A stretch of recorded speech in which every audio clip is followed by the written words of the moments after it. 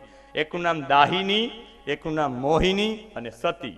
જો તમને મંત્ર યાદ ન રહે તો બોલી જાવ કે કફલ ઋષિની પત્ની દાહિની, મોહિની અને સતીથી ચોર મારે જ્યાં નિષ્ફળ જાય એટલે ચોર નિષ્ફળ જાય. એનો તો શ્લોક છે આખો. તીસરા ભાર્યા કફલસ્ય દાહિની મોહિની સતી તાસાં સ્મરણ માત્રેણ ચોરો ગચ્છતિ નિષ્ફલઃ ચોરો ગચ્છતિ નિષ્ફલઃ. ચોર લોકો પણ નિષ્ફળ હોઈ જાય. તાસાં સ્મરણ માત્રેણ ચોરો ગચ્છતિ નિષ્ફળ, નિષ્ફળ જતું રહેવું પડે. જે તીસરા ભાર્યા કફલસ્ય 3 કફલની પત્ની દાહિની, મોહિની અને સતીનું સ્મરણ કરે. આજે પણ આ છે. હું વારાણસી 10 વર્ષ ભણ્યો, 3 વર્ષ બેટ દ્વારિકામાં ભણ્યો, 1 વર્ષ બેટ દ્વારકામાં અધ્યાપક રહ્યો, દિલ્હી યુનિવર્સિટીમાં મેં ભણાવ્યું, કાંગડા પાસે સુગ ભટોલીમાં અધ્યાપક તરીકે ભણાવ્યું, બેટ દ્વારિકામાં ભણાવ્યું, વૃંદાવનમાં ભણાવ્યું. આ બધામાં ગયો તો મેં ટ્રેનમાં જ મુસાફરીઓ કરી. ટ્રેનમાં મારો થેલો પડ્યો હોય S9માં, હું ક્યાંક સત્સંગ કરતો S1માં ને S2માં ને. મને ક્યારેક કહે કે સાબરમતીમાં તો બહુ ચોરી થાય, તમારો સામાન નથી ચોરાણો?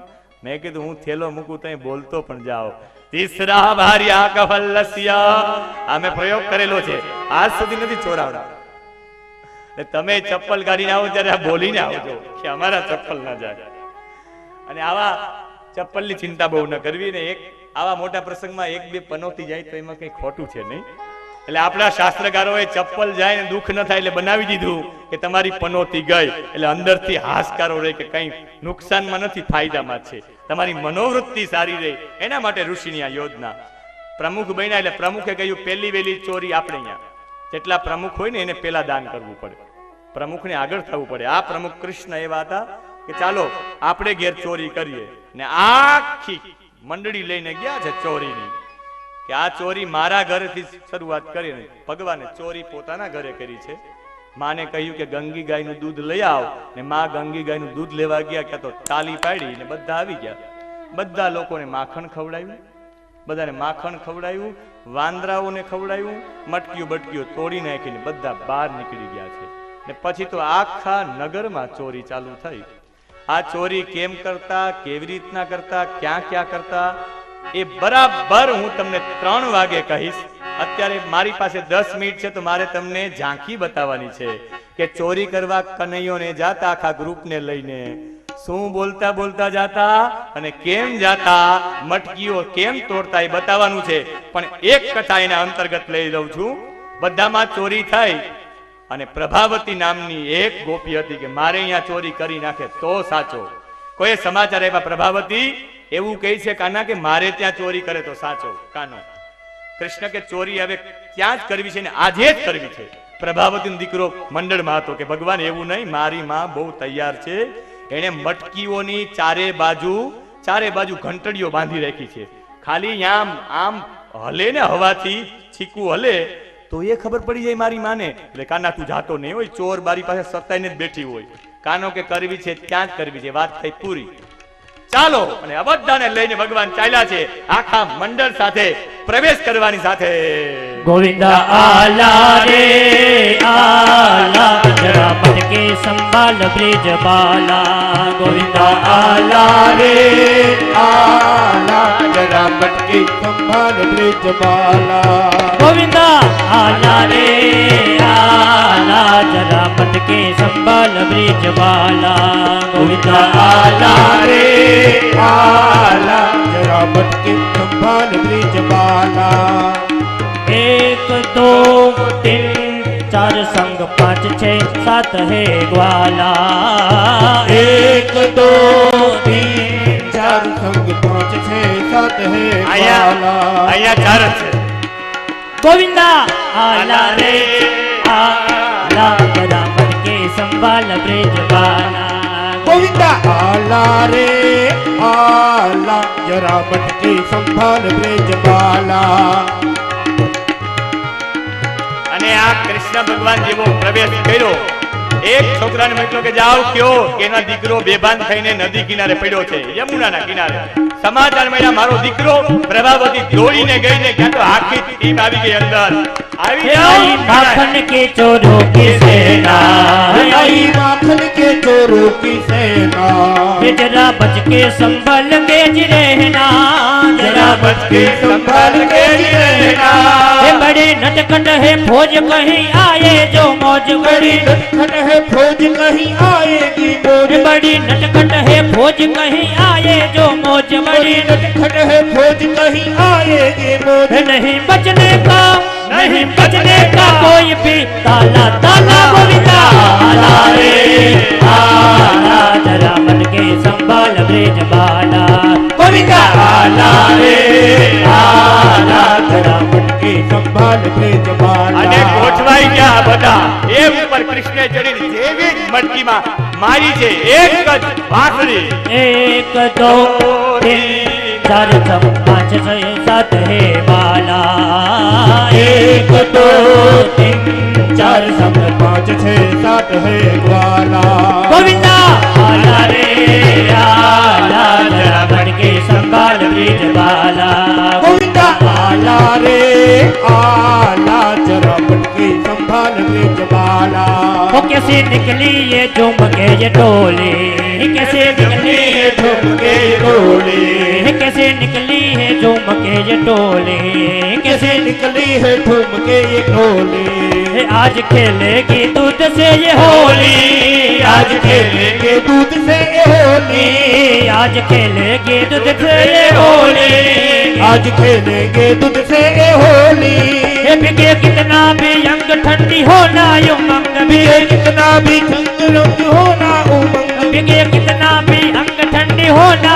उमंग बिके कितना भी अंग ठंडी होना उमंग बड़े इनसे है बड़े इनसे किसी का पाला पाला गोविंदा आला रे आला जरा मटकी संभाल ब्रिज बाला गोविंदा आला रे आला जरा मटकी संभाल ब्रिज बाला गोविंदा आला रे आला जरा मन के संभाल ब्रिज बाला गोविंदा आला रे आला जरा मटकी संभाल ब्रिज बाला जरा मन के संभाल ब्रिज बाला जरा मटकी संभाल ब्रिज बाला અહીંયા તો ગોવાળિયા ઓછા હતા, ત્યાં કાનાને વધારે હતા. એટલે 8 થાય 7 થાય 6 થાય 5 થાય 4 થાય ને પછી કનૈયો ઉપર ચડે.